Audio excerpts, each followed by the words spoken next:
ายกรัฐมนตรีได้รายงานในกล่องประชุมใหญ่ครั้งที่ 12 ของภาคเกี่ยวกับการพัฒนาเศรษฐกิจซึ่งในระยะ5 ปีผ่านมาแม่นได้สุมใส่สุกยูการผลิตและการบริการให้สืบต่อขยายตัวเป็นต้นการเปิดประเทศขึ้นใหม่ภายหลังการระบาดของพยาธิโควิด -19 การสุกยูส่งเสริมการผลิตเพื่อทดแทนการนำเข้าและส่งออกติดพันกับการปล่อยสินเชื่อเพื่อฟื้นฟูเศรษฐกิจการปฏิบัติโครงการทดลองแห่ธาตุการส่งเสริมการท่องเที่ยวการปรับปรุงการบริการขนส่งภายในและต่างประเทศและอื่นๆเฮ็ดให้เศรษฐกิจสืบต่อขยายตัวอย่างต่อเนื่องรวมยอดผลิตภัณฑ์ภายใน GDP ขยายตัวเฉลี่ยในระดับ 4.24 ส่วนห้อยซึ่งบรรลุคาดหมายที่วางไว้ 4 ส่วนห้อยขึ้นไปGDP ต่อหัวคนบรรลุได้ 2,138 ดอลลาร์คะแนนกสิกรรมขยายตัวเฉลี่ย 2.9 ส่วนห้อยกวม 19.4 ส่วนห้อยของ GDP คะแนนอุตสาหกรรมขยายตัวเฉลี่ย 4.7 ส่วนห้อยกวม 32.5 ส่วนห้อยคะแนนบริการขยายตัวเฉลี่ย 4.5 ส่วนห้อยกวม 36.6 ส่วนห้อยคะแนนภาษีอากรขยายตัวเฉลี่ย 3.8 ส่วนห้อยกวม 11.5 ส่วนห้อยของ GDP สำหรับด้านการผลิตและการบริการมีการขยายตัวดีพ้นเด่นแมนการผลิตข้าวปฏิบัติได้ 18.9 ล้านต้นเฉลี่ย 3.7 ล้านต้นต่อปีผลิตพืชเป็นสินค้าได้ 9.5 ล้านต้นต่อปีการผลิตข้าวซีนไข่และปลาสามารถตอบสนองความต้องการของตลาดภายในได้โดยพื้นฐานและส่งออกผลิตภัณฑ์กสิกรรมและป่าไม้ได้ 7.8 ตึกดอลลาร์มูลค่าการผลิตพลังงานไฟฟ้าเพิ่มขึ้นเฉลี่ย 26 ส่วนห้อยต่อปีมูลค่าการผลิตแห่ธาตุเพิ่มขึ้นเฉลี่ย 39 ส่วนห้อยต่อปีด้านงบประมาณแห่งรัฐบาลได้ตั้งหน้าปรับปรุงกลไกระเบียบการและหันเป็นทันสมัยเคียงคู่กับการขยายฐานไหลหับเพิ่มทวีการกวดกาและต้านการหัวไหลของงบประมาณมอบความรับผิดชอบให้ท้องถิ่นหลายขึ้นและอื่นๆเฮ็ดให้สามารถเก็บไหลหับงบประมาณได้เกินแผน5 ปีซ้อนใน5 ปีมีไหลหับงบประมาณทั้งหมด 200,000 ตื้อกีบเท่ากับ 18 ส่วนห้อยของ GDPในด้านการคุ้มครองเงินตราได้เอาใจใส่คุ้มครองเงินตราด้วยมาตรการต่างๆเป็นต้นการดำเนินนโยบายเงินตราแบบผสมผสานปฏิบัตินโยบายอัตราแลกเปลี่ยนตามกลไกตลาดที่มีการคุ้มครองของรัฐที่มีความยืดหยุ่นกว่าเก่าได้ปรับปรุงกลไกการคุ้มครองการแลกเปลี่ยนเงินตราต่างประเทศและเข้มงวดการคุ้มครองเงินตราต่างประเทศให้ผ่านธนาคารหลายขึ้นเฮ็ดให้อัตราเงินเฟ้อลดลงจาก 2.96 ส่วนห้อยในปี 2022 มาเป็น 8.3 ส่วนห้อยในปี 2025 ขบวนการแข่งขันกีฬาได้จัดขึ้นในวันที่ 23 มังกร 2026 ที่ศูนย์กลางสหพันธ์กรรมบาลลาวเป็นการเข้าร่วมของทานวิไลวงศ์คะเสริมของประธานคณะบริหารงานศูนย์กลางสหพันธ์กรรมบาลลาวมีบรรดาคณะพรรคคณะกรมคณะประธานสหพันธ์กรรมบาลกระทรวงองค์การนครหลวงเวียงจันทน์กรรมบาลภาคฐานพร้อมด้วยสมาชิกกรรมบาลเข้าร่วมทานวิไลวงศ์คะเสริมได้กล่าวว่าการจัดขบวนการแข่งขันกีฬาในครั้งนี้แม้นเพื่อเป็นการสร้างกระบวนการคำนับหับตอนเฉลิมฉลองวันสร้างตั้งสหพันธ์กรรมบาลลาวครบรอบ 70 ปีให้มีความหมายความสำคัญและเป็นการสร้างความสามัคคีซึ่งกันและกันสวัสดีบรรดาท่านคณะข้าพเจ้าขอตั้งหน้าให้ศูนย์กลางสหพันธ์กรรมบาลลาวขอยินดีต้อนรับบรรดาท่านที่เข้าร่วมกิจกรรมกีฬาเบตังเพื่อเฉลิมฉลองวันสร้างตั้งสหพันธ์กรรมบาลลาวครบรอบ 70 ปีฉะนั้นปีนี้ปี 2026 นี่เป็นปีหนึ่งที่มีความหมายความสำคัญหนึ่งในโอกาสที่พวกเรากำลังกะเกียมเฉลิมฉลองวันสร้างตั้งกรรมบาลลาวก็คือวันที่1 กุมภาพันธ์ ปี 1956 วันที่1 กุมภาพันธ์ ปี 2026 ถือว่าครบรอบ 70 ปีนะฉะนั้นอันนั้นกระบวนการเฉลิมฉลองนี้พวกเราก็มีหลายกิจกรรมนะเป็นต้นพวกเราก็ได้จัดกิจกรรมแข่งขันกีฬากอล์ฟโดยเป็นสิ่งขันของทานนายกรัฐมนตรีแห่งสปป.ลาวพวกเขาก็ได้สำเร็จไปในวันที่ 17 ที่ผ่านมานี้และมื้อวานนี้พวกเขาก็ได้เปิดกิจกรรมบริจาคเลือดมาฮอดมื้อนี้ก็ยังดำเนินกิจกรรมบริจาคเลือดอยู่แล้วก็กิจกรรมการวางแสดงผลิตภัณฑ์สินค้าหรือว่าสิ่งมือแรงงานของออกแรงงานของเราบรรดาเผ่านักเกียรติประเทศโดยรวมโดยเฉพาะมื้อนี้พวกเขาก็จัดอยู่สำนักงานศูนย์กลางสหพันธ์กรรมบาลลาวพวกเขาเดี๋ยวมื้อนี้พวกเขาได้จัดกิจกรรมแข่งขันกีฬาเบตังเสียงขันทันประธานศูนย์กลางสหพันธ์กรรมบาลลาวพวกเขาเพื่อคำนับหับต้อน วันสั่งตั้งสหพันธ์กบลาวครบรอบ70 ปีที่จะหมุนเวียนมาในอีกวาระหนึ่งนะฉะนั้นข้าพเจ้าขอแสดงความอกขอบใจที่บรรดาทานบรรดาผู้ชมก็คือนักกีฬาก็คือสมาชิกกรรมบาลกรรมกรผู้ให้งานลาวในขอบเขตตัวประเทศที่ให้การสนับสนุนกรรมบาลลาวตลอดมาพร้อมเดียวกันพิเศษก็ขอแสดงความขอบใจฮู้บุญคุณการนำภาครัฐทุกขันที่ให้การสนับสนุนให้การชี้นำให้ความสะดวกแก่งานเฉลิมฉลองวันสั่งตั้งสหพันธ์กบลาวครบรอบ70 ปีในครั้งนี้ด้วยบรรยากาศที่ฟดฟื้นโดยพวกเขาจุดประสงค์ก็เพื่อเต้าโฮมความสามัคคีหักแพงระหว่างสมาชิกกรรมบาลกรรมกรผู้ให้งานลาวในขอบเขตตัวประเทศให้แน่นแฟ้นยิ่งขึ้นฉะนั้นท้ายนี้ข้าพเจ้าในนามต่างหน้าให้คณะพรรคคณะนำศูนย์กลางสหพันธ์กบลาวคือนำส่วนตัวขอแสดงความขอบใจและอวยพรใส่ประเสริฐมายังทุกท่านที่เข้าร่วมกิจกรรมแข่งขันกีฬาเบตังในครั้งนี้จงมีสุขภาพเข้มแข็งมีความผาสุกในชีวิตส่วนตัวและครอบครัวพิเศษก็ขออวยพรใส่ประเสริฐมายังการนำภาครัฐทุกขันและก็บรรดาสมาชิกกรรมบาลกรรมกรผู้ให้งานลาวจงมีสุขภาพเข้มแข็งขอขอบใจการแข่งขันในครั้งนี้มี 30 กว่าภาคส่วนเข้าร่วม โดยเป็นการแข่งขันประเภทผสมยิงทราย และได้ดำเนินการแข่งขัน1 วันเต็ม ภายในงานยังมีการวางแสดงและขายสินค้า กิจกรรมบริจาคเลือดตื่มอีก คณะประจำสภาประชาชนนครหลวงเวียงจันทน์ได้แต่งตั้งคณะกรรมการการเลือกตั้งนครหลวงเวียงจันทน์เพื่อกะเกี่ยมดำเนินการเลือกตั้งสมาชิกสภาแห่งชาติสุดที่ 10 และสมาชิกสภาประชาชนนครหลวงเวียงจันทน์สุดที่ 5 โดยปฏิบัติตามกฎหมายว่าด้วยการเลือกตั้งและคำแนะนำของคณะกรรมการเลือกตั้งระดับชาติเกี่ยวกับการแต่งตั้งคณะกรรมการเลือกตั้งและคณะรับผิดชอบหน่วยปอนบัตรเลือกตั้งขั้นท้องถิ่นดังนั้นคณะประจำสภาประชาชนนครหลวงเวียงจันทน์จึงได้ออกมติแต่งตั้งคณะกรรมการเลือกตั้งนครหลวงเวียงจันทน์ซึ่งประกอบด้วยบรรดาทานดังนี้ 1. ท่านเลขาคณะพรรคประธานสภาประชาชนนครหลวงเวียงจันทน์เป็นประธาน 2. ท่านรองประธานสภาประชาชนนครหลวงเวียงจันทน์เป็นรองประธาน 3. ท่านรองประธานสมาชิกสภาแห่งชาติประจำเขตเลือกตั้งที่ 1 เป็นรองประธาน 4. ท่านรองเจ้าของนครหลวงเวียงจันทน์เป็นผู้ชี้นำเวียกงานเศรษฐกิจงบประมาณเป็นกรรมการ 5. ท่านหัวหน้ากองบัญชาการป้องกันความสงบนครหลวงเวียงจันทน์เป็นกรรมการ 6. ท่านประธานกวดกาพรรคหัวหน้าองค์การกวดกาแห่งรัฐนครหลวงเวียงจันทน์เป็นคณะกรรมการ 7. ท่านหัวหน้าคณะจัดตั้งนครหลวงเวียงจันทน์เป็นกรรมการ 8. ท่านหัวหน้ากองบัญชาการทหารนครหลวงเวียงจันทน์เป็นกรรมการ 9. ท่านหัวหน้าคณะโฆษณาอบรมนครหลวงเวียงจันทน์เป็นกรรมการ 10. ท่านประธานองค์การแนวร้าวสร้างชาตินครหลวงเวียงจันทน์เป็นกรรมการ 11. ท่านเลขาธิการสภาประชาชนนครหลวงเวียงจันทน์เป็นกรรมการ 12. ท่านหัวหน้าห้องว่าการนครหลวงเวียงจันทน์เป็นกรรมการ 13. ท่านประธานสภาพันธ์กรรมบาลนครหลวงเวียงจันทน์เป็นกรรมการ 14. ท่านประธานสภาพันธ์แม่หญิงนครหลวงเวียงจันทน์เป็นกรรมการ 15. ท่านเลขาคณะบริหารงานสาวหนุ่มนครหลวงเวียงจันทน์เป็นกรรมการ 16. หัวหน้าแผนกการเงินนครหลวงเวียงจันทน์เป็นกรรมการ 17. หัวหน้าแผนกวัฒนธรรมและการท่องเที่ยวนครหลวงเวียงจันทน์เป็นกรรมการกองประชุมได้จัดขึ้นในวันที่22 มังกร 2026 ที่สโมสรแขวงหลวงน้ำทาโดยการเป็นประธานของทานสมภาวันจันทะจักรวงศ์หัวหน้าห้องว่าการแขวงหลวงน้ำทาเข้าร่วมมีทานพุนแก้วเหล่าอินรองคณะองค์การปกครองแขวงผู้ชี้นำเวียกงานเศรษฐกิจมีบรรดาทานกรรมการพรรคแขวงหัวหน้าแผนกห้องแผนก2 กองบัญชาการพร้อมด้วยแขนงการที่เกี่ยวข้องเข้าร่วมในกองประชุมคณะห้องว่าการได้ผ่านเอกสารสำคัญเป็นต้นแมนบทการจัดตั้งปฏิบัติเวียกงานของห้องว่าการทั่วแขวงประจำปี 2025 และทิศทางแผนการปี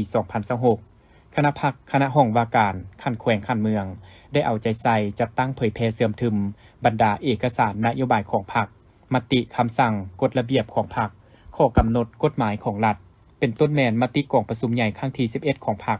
มติกองประชุมใหญ่ครั้งที่ 8 ขององค์คณะพรรคแขวงมติกองประชุมใหญ่ขององค์คณะพรรคเมืองแผนพัฒนาเศรษฐกิจสังคมของแขวงของเมืองติดพันกับ2วาระแห่งชาติให้แก่สมาชิกพรรคพนักงานรัฐกรอย่างเป็นปกติต่อเนื่อง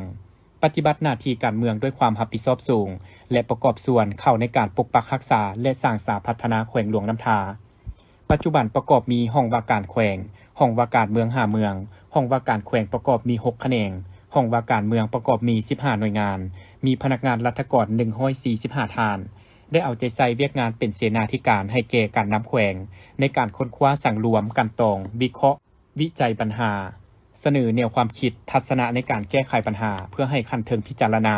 และทิศชี้นำในการจัดตั้งปฏิบัติเพื่อรับประกันทางด้านเนื้อในและความถูกต้องของเอกสารตามแนวทางนโยบายของพรรคกฎหมายและระเบียบการพิธีจัดขึ้นวันที่21 มังกร 2026 โดยการเป็นประธานของพันเอกปริญญาเอกคำพันธ์บุญมีไซรองหัวหน้ากองบัญชาการป้องกันความสงบแขวงบุรีคำไซมีองค์การอัยการประชาชนแขวงศาลประชาชนแขวงพนักงานค่ายคุ้มขังดัดสร้างและนักโทษที่ได้รับการอภัยโทษปล่อยตัวก่อนกำหนดเข้าร่วมพันโทบุญเติมศรีสุขลาภรองหัวหน้าค่ายคุ้มขังดัดสร้างป้องกันความสงบแขวงบุรีคำไซได้ผ่านบทรายงานย่อการปล่อยตัวนักโทษผู้ที่มีเงื่อนไขก่อนกำหนดโดยอิงตามกฎหมายว่าด้วยการดำเนินคดีอาญาหมวดที่ 4 มาตรา 252 หา 253 และ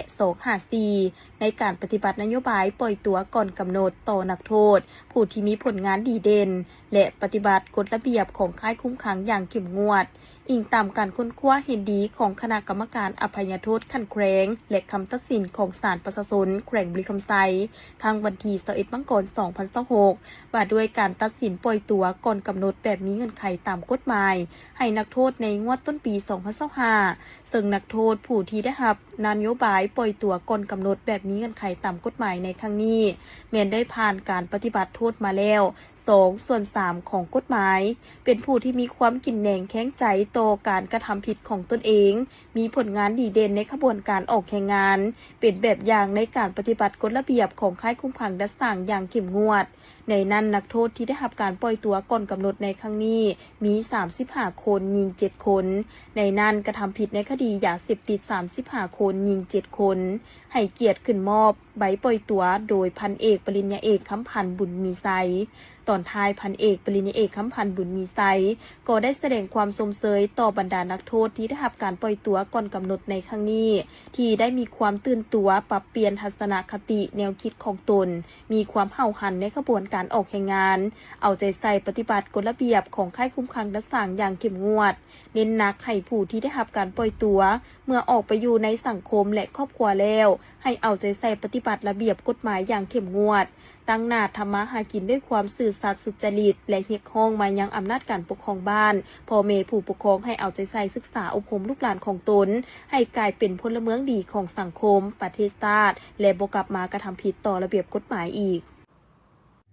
ในวันที่26 มังกร 2026 ศูนย์กลางสหพันธ์แม่หญิงลาวร่วมกับสมาคมนักธุรกิจแม่หญิงได้จัดพิธีเปิดงานเทศกาลอาหารลาวครั้งที่21ประจำปี 2026 ภายใต้คำขวัญที่ว่าสัมผัสความเป็นลาวผ่านรสชาติอาหารลาวขึ้นที่สวนเจ้าอนุวงศ์แคมป์คอง โดยการเข้าร่วมของท่านนางอาลีวงศ์นอบุญธรรมประธานคณะบริหารงานศูนย์กลางสหพันธ์แม่หญิงลาวท่านนางบุญคำวรจิตผู้ว่าการธนาคารแห่งสาธารณรัฐประชาธิปไตยประชาชนลาวท่านจันทบูรณ์สุขอรุณรองรัฐมนตรีกระทรวงอุตสาหกรรมและการค้ามีภรรยาการนำทูตตานุทูตประจำลาวผู้ประกอบการนักธุรกิจและภาคส่วนที่เกี่ยวข้องเข้าร่วมในพิธีได้มีการมอบโล่และใบเกียรติคุณให้กับบรรดาผู้ให้การสนับสนุนจำนวน58ภาคส่วนจากนั้นท่านนางจันทจรวงศ์ไซประธานสมาคมนักธุรกิจแม่หญิงประธานคณะกรรมการจัดงานเทศกาลอาหารลาวได้รายงานให้ฮู้เกี่ยวกับจุดประสงค์และคาดหมายของการจัดงานเทศกาลอาหารลาวแม่นเพื่อสืบต่ออนุรักษ์และส่งเสริมวัฒนธรรมฮีตของประเพณีด้านอาหารเอกลักษณ์ของลาวที่ส่องแสงให้เห็นถึงวิถีชีวิตของคนลาวทั้งชาติให้คงอยู่คู่กับสังคมลาวมาตลอดจนถึงทุกวันนี้21 ปีพอดีพร้อมนี้ก็เพื่อโฆษณาอาหารลาวให้เป็นที่รู้จักในระดับอาเซียนงานเทศกาลอาหารปี 2026 ภายใต้คำขวัญสัมผัสความเป็นลาวผ่านรสชาติอาหารลาวแม้นจะได้ดำเนินไปเป็นเวลา5 วันที่26-30 มังกร 2026 เริ่มแต่เวลา 9:00 ตอนเช้าฮอด 10 โมงกลางคืนของทุกวันสำหรับกิจกรรมในงานปีนี้พวกเขาจัดให้มีการตกแต่งเฮือนครัวลาวบูฮานตกแต่งแขวงแห่งเสน่ห์และบ่อนวางแสดงเฉพาะของผู้ประกอบการหญิงหนุ่มและผลิตภัณฑ์ที่ผลิตได้หลายกว่าความต้องการของแต่ละแขวงเพื่อมาจำหน่ายในงานแห่งนี้เช่นผลิตภัณฑ์จากการเลี้ยงหมูของเมืองปากซานแขวงบุรีคำไซและ และแขวงอื่นๆทั้งเวทีจะมีการสาธิตการตำมักฮงนอกนั้นจะได้เห็นลูกหลานคนรุ่นใหม่จากโรงเรียนนานาชาติมาเฮียนตำมักฮงยังมีการสาธิตการปรุงแต่งหม่ำสวรรณเขตสลับกันไปในแต่ละวันนอกนั้นยังมีสัมมนาการให้ความรู้ในการเข้าหาแหล่งทุนดอกเบี้ยต่ำเพื่อช่วยเหลือธุรกิจขนาดน้อยกลางและจุลวิสาหกิจจะมีการไล่สดเกี่ยวกับบรรยากาศของงานทั้ง5วันในปีนี้มีห้านค่าเข้าร่วมทั้งหมด180ห้านในนั้นมีห้านอาหารเอกลักษณ์ของแต่ละท้องถิ่นแบบลาวๆอาหารลาวประยุกต์ของหวานและเครื่องดื่ม160ห้านสินค้าหัตถกรรม20ห้านคาดว่าปีนี้จะมีเงินหมุนเวียนในงานประมาณ10ตื้อกีบนอกจากนั้นในระยะที่เปิดงานอาหารลาวสมาคมพวกเขายังจะได้จัดกล่องประชุมเครือข่ายผู้ประกอบการแม่หญิงอาเซียนในฐานะที่ลาวเฮาเป็นประธานอาเวนในปี 2026-2027 พิเศษในระยะเดียวกันสมาคมยังจัดกล่องประชุมอาเวนบอร์ดมิสติ้งครั้งทำอิฐที่ลาวเฮาเป็นประธานอาเวนในระหว่างวันที่27-29มังกร2026เพื่อให้แขกกล่องประชุมได้มาเที่ยวงานของพวกเขาหลังเลิกประชุมได้ทุกวันบรรยากาศของมวลชนชาวพุทธศาสนิกชนที่เดินทางมาเต้าโฮมกันอย่างหนาแน่นและเป็นจำนวนหลงลายตั้งแต่ตอนเช้าอยู่ที่วัดสิริมงคลบ้านไซสมบูรณ์เขตหลัก21เมืองไซธานีนครหลวงจันทร์เพื่อมาร่วมทำบุญใหญ่ต้อนรับปีใหม่ก็คือเริ่มต้นปี2026ที่ทางวัดร่วมกับอำนาจการปกครองบ้านเจ้าภาพเจ้าศรัทธาพร้อมกันจัดงานบุญผาป่าสามัคคีและยกยอดโซฟาใส่กุฏิหลังใหม่ก็คือกุฏิของพระอาจารย์แพงเพชรดวงปัจจัยที่พร้อมก่อสร้างใกล้จะสำเร็จห้อยส่วนห้อยในงานบุญครั้งนี้ได้รับความเมตตาเข้าร่วมเป็นประธานของพระอาจารย์โสภาศรีบุญเฮืองประธานองค์การพุทธศาสนาสัมพันธ์ลาวเมืองไซธานีพร้อมด้วยคณะสงฆ์จากนครหลวงจันทร์เมืองเขตและวัดอ้อมข่างเข้าร่วม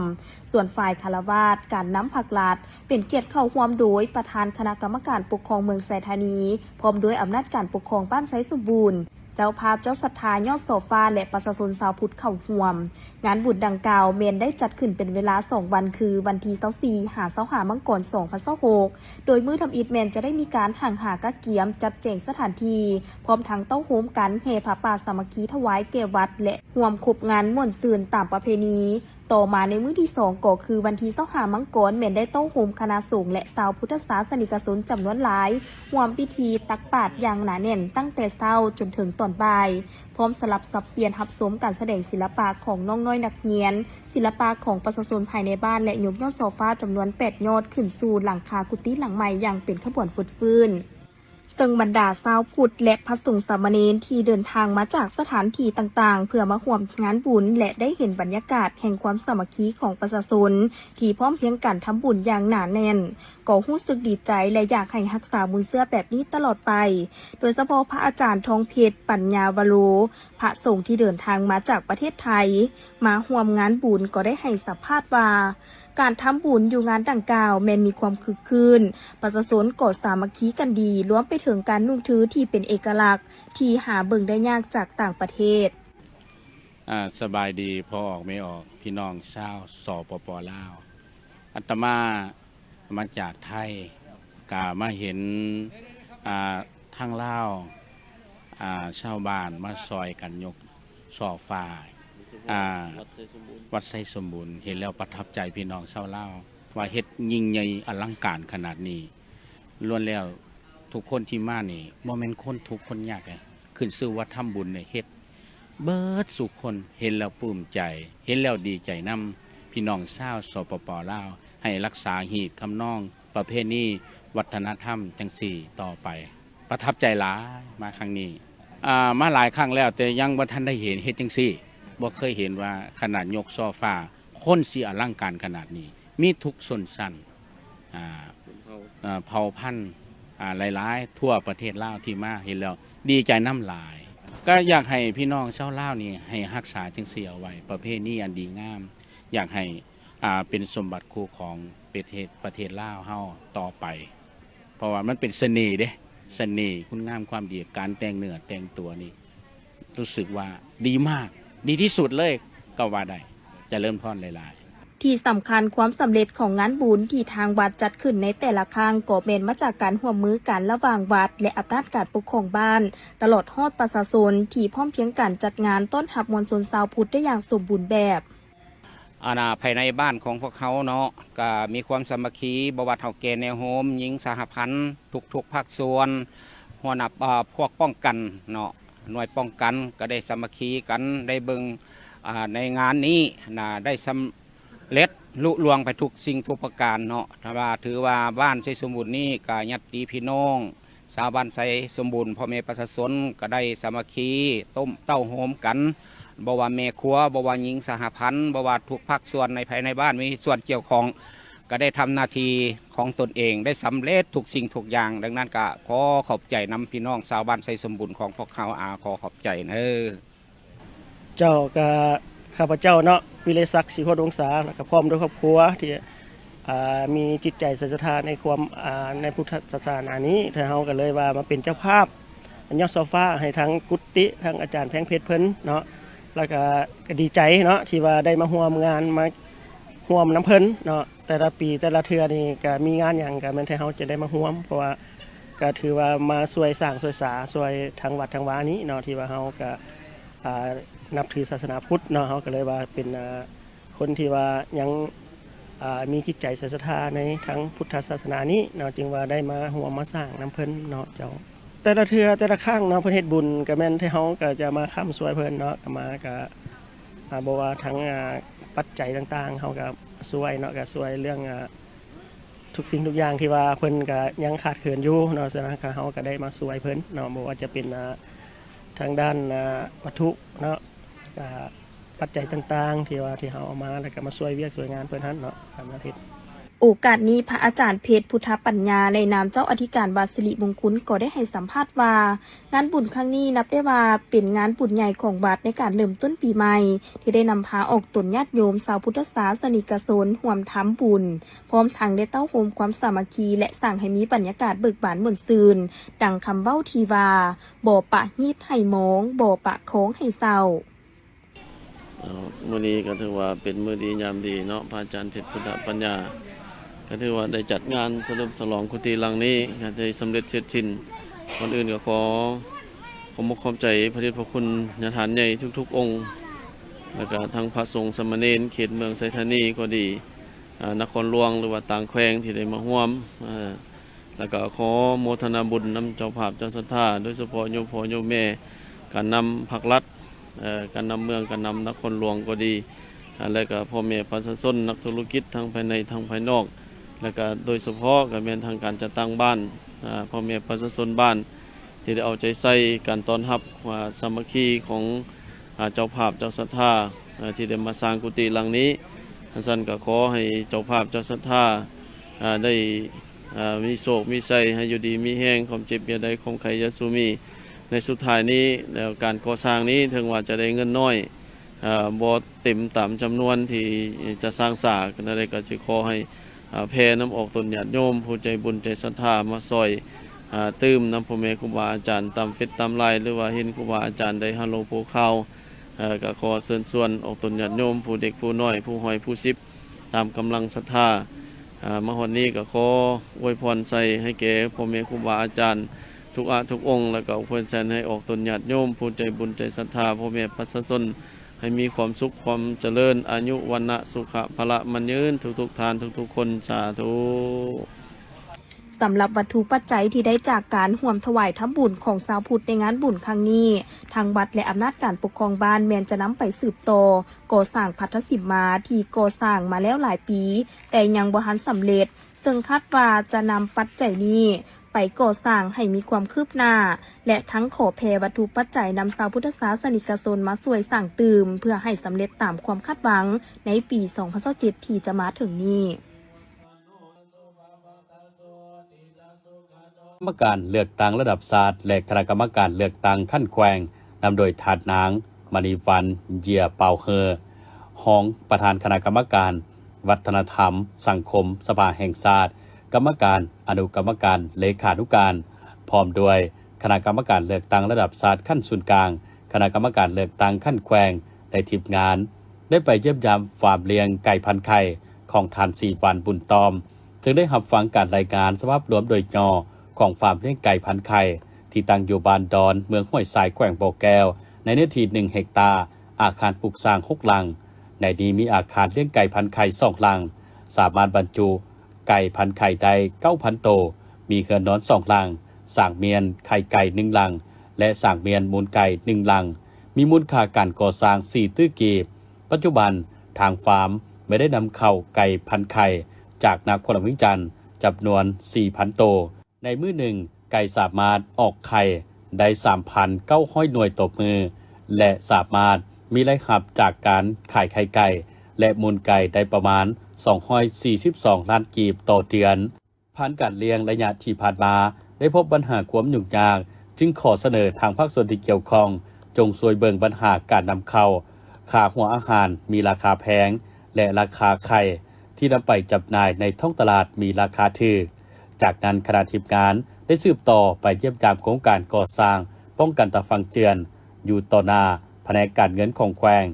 ซึ่งได้รับฟังการรายงานจากผู้ตากนารับเหมาโครงการก่อสร้างให้ฮู้ว่าโครงการป้องกันตะฟังเจือนดังกล่าวแม่นบริษัทแก้วเจริญก่อสร้างซ่อมแปลงชลประทานขวดทางเคหสถานจำกัดผู้เดียวเป็นผู้สัมปทานโดยรูปแบบการก่อสร้างแม่นสร้างแบบเหรียญหินเริ่มแต่จุดคุมมีไฟสว่าง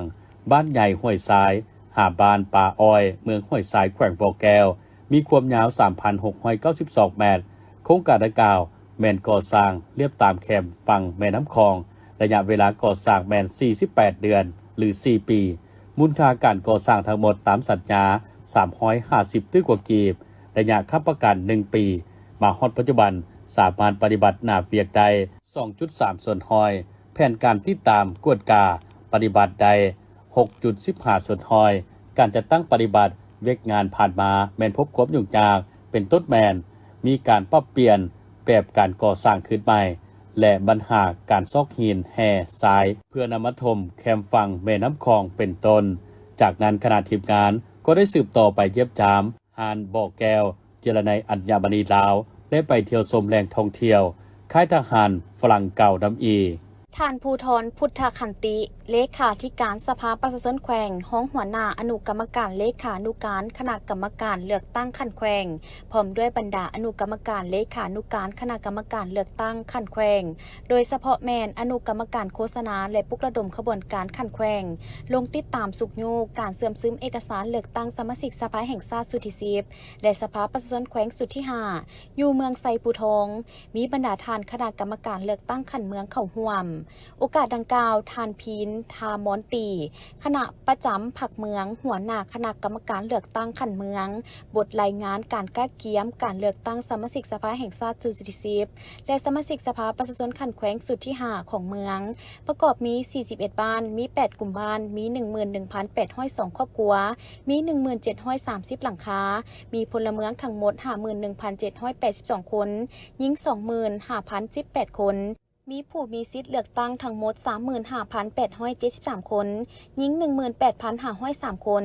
ผู้มีสิทธิ์เลือกตั้งมีหน้าตัวจริง 26,632 คนหญิง 13,730 คนผู้ที่มีสิทธิ์ปอนบัตรเลือกตั้งอยู่ท้องถิ่นอื่น 3,388 ทับ 1,481 คนผู้ไปเฮ็ดเวียกอยู่ต่างประเทศตามสัมมโนครัว 5,853 คน 3,292 คนผู้มีสิทธิ์จากท้องถิ่นอื่น 212 คน101 คนมาฮอดปัจจุบันประธานคณะกรรมการเลือกตั้งขันเมืองได้กักเก็บด้านความพร้อมให้แก่การเลือกตั้งสมาชิกสภาแห่งชาติสุดที่10และสมาชิกสภาประชาชนแขวงสุดที่5สำเร็จการหางมติของคณะประจำสภาประชาชนแขวงว่าด้วยการแต่งตั้งคณะกรรมการขันเมืองซึ่งประกอบด้วย5อนุกรรมการเป็นต้นอนุกรรมการเลขานุการอนุกรรมการบุคลากรอนุกรรมการโฆษณาปลุกระดมขบวนการอนุกรรมการป้องกันชาติป้องกันความสงบเพื่อดำเนินการเลือกตั้งคณะกรรมการเลือกตั้งขันเมืองเพื่อให้ประกันให้แก่บ้านเลือกตั้งมีผลสำเร็จตามระดับคาดหมายที่วางไว้ ปริญญาเอกอรุณไซสุนราชเลขาพรรคแขวงจำปาสักได้เคลื่อนไหวเยี่ยมยามและโอ้ล้มพนักงานครูอาจารย์นักศึกษาที่โรงเรียนวิจิตรศิลป์สั้นกลางแขวงจำปาสักโดยมีท่านนางเตดาวันแก้วพิลาวันหัวหน้าแผนกวัฒนธรรมและการท่องเที่ยวแขวงปริญญาเอกอำนวยเฮืองวงศาเลขาคณะบริหารงานพรรคเมืองบาเจียงเจริญสุขพร้อมด้วยภาคส่วนที่เกี่ยวข้องเข้าร่วมในพิธีท่านไกรสนอรุณเสนอำนวยการโรงเรียนวิจิตรศิลป์สั้นกลางได้รายงานสภาพการเคลื่อนไหวและความเป็นมาและการเรียนการสอนของโรงเรียนวิจิตรศิลป์ในแต่ละระยะผ่านมาโดยสังเขปเป็นต้นโรงเรียนวิจิตรศิลป์แขวงจำปาสักตั้งขึ้นในศกปี 2006 อยู่ที่บ้านโพ้นดำดวนเมืองโขงแขวงจำปาสักตามที่ซี่น้ำของอดีตประธานคำไต่ศรีพันดอนอดีตประธานพรรคประธานประเทศในปี 2010 โรงเรียนวิจิตรศิลป์ได้ยกย้ายมาตั้งอยู่กิโลเมตรที่ 9 เส้นทางปากเสหาปากซองบ้านหัวแซเมืองบาดเจียงแขวงจำปาสักจนฮอดปัจจุบันและในการปฏิบัติการเรียนการสอนในผ่านมาแม่นปฏิบัติตามโครงการหลักสูตรของสถาบันวิจิตรศิลป์แห่งชาติวางออกระบบหน่วยกิจ3 ปีสั้นกลางซึ่งได้สร้างนักวิจิตรศิลป์มา 17 หุ้นจำนวนรวมมี195 คนส่งไปเรียนที่สถาบันวิจิตรศิลป์แห่งชาติ25 คนหญิง4 คนและโรงเรียนวิจิตรศิลป์สั้นกลางมีพนักงานครูอาจารย์12 คนหญิง3 คนปัจจุบันมีนักเรียนทั้งหมด16 คนในระยะผ่านมาครูอาจารย์และนักศึกษาวิจิตรศิลป์ก็ได้เคลื่อนไหวหับใช้สังคมและการเข้าร่วมงานวางแสดงผลงานทางภายในและต่างแขวงเป็นต้นแมนการแต้มลวดลายอยู่ตามวัดวาอารามการปั้นโลและแกะสลักต่างๆการเข้าร่วมงานวางแสดงหูภาพจัดการประกวดแข่งขันหูภาพเนื่องในวันสำคัญนำเอาผลิตภัณฑ์ด้านวิจิตรศิลป์ไปวางแสดงแนใส่เพื่อเป็นการโฆษณาเผยแพร่และสร้างเวทีให้นักวิจิตรศิลป์ได้แสดงออกด้านวัฒนธรรมฮิตของประเพณีการดำรงชีวิตของประชาชนชาวบัดเผาทางธรรมชาติที่มีความอุดมสมบูรณ์ความสวยสดงดงามความงามของน้ำตกตาดวัตถุโบราณสถานที่อื่นๆเพื่อปกปักรักษาสืบสานไว้ให้คนรุ่นหลังได้เรียนรู้ต่อไปจากนั้นปริญญาเอกอรุณไซสุนราชได้ให้เกียรติโอ้ล้มต่อพนักงานครูอาจารย์และนักศึกษาโรงเรียนวิจิตรศิลป์ซึ่งได้ย่องยอชมเชยต่อผลงานการนำพาก็คือการเรียนการสอนในระยะผ่านมาจากนั้นก็มีคำเห็นเน้นหนักว่าเพื่อเป็นการโฆษณาให้สังคมได้รับรู้และดึงดูดนักเรียนเข้ามาศึกษาหำเรียนในสายการศึกษาวิจิตรศิลป์ให้หลายขึ้นกว่าเก่านั้นต้องได้เอาใจใส่หลายปัญหาเป็นต้นต้องได้ยกสูงความสามารถในการโฆษณาโดยต้องลงลึกทางด้านเนื้อในโดยเฉพาะบรรดาหลักสูตรความหมายความสำคัญของวิชาชีพนี้เพื่อให้ดึงดูดนักเรียนอยากมาศึกษาหำเรียนสายนี้ให้หลายขึ้นในแต่ละปี